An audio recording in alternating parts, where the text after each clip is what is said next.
ગુજરાતના હવામાન જાદુગર એવા જ્યોતિષી આગાહીકાર અંબાલાલ પટેલ હવે શેર બજાર સંદર્ભે એક આગાહી કરી છે। અંબાલાલ પટેલ જેઓ સામાન્ય રીતે તેમની સચોટ વરસાદી આગાહીઓ માટે જાણીતા છે, પરંતુ તેમણે હવે શેર બજારની વર્તમાન સ્થિતિ અને ભવિષ્ય માટે મહત્વનું અનુમાન વ્યક્ત કર્યું છે।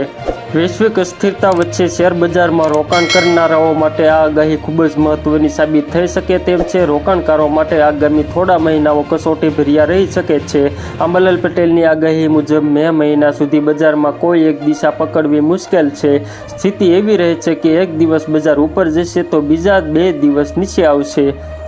આ ઉતાર ચઢાવને કારણે ટૂંકા ગાળાના રોકાણકારોએ સાવધાન રહેવાની જરૂર છે। અંબાલાલ પટેલના જણાવ્યા અનુસાર જ્યાં સુધી વૈશ્વિક સ્તરે ચાલી રહેલા યુદ્ધો શાંત નહીં થાય ત્યાં સુધી શેર બજારમાં અનિશ્ચિતતાનો માહોલ યથાવત રહે છે। બજારમાં અત્યારે જે ભારે ઉતાર ચઢાવ જોવા મળી રહ્યો છે તેનું મુખ્ય કારણ આંતરરાષ્ટ્રીય તણાવ છે।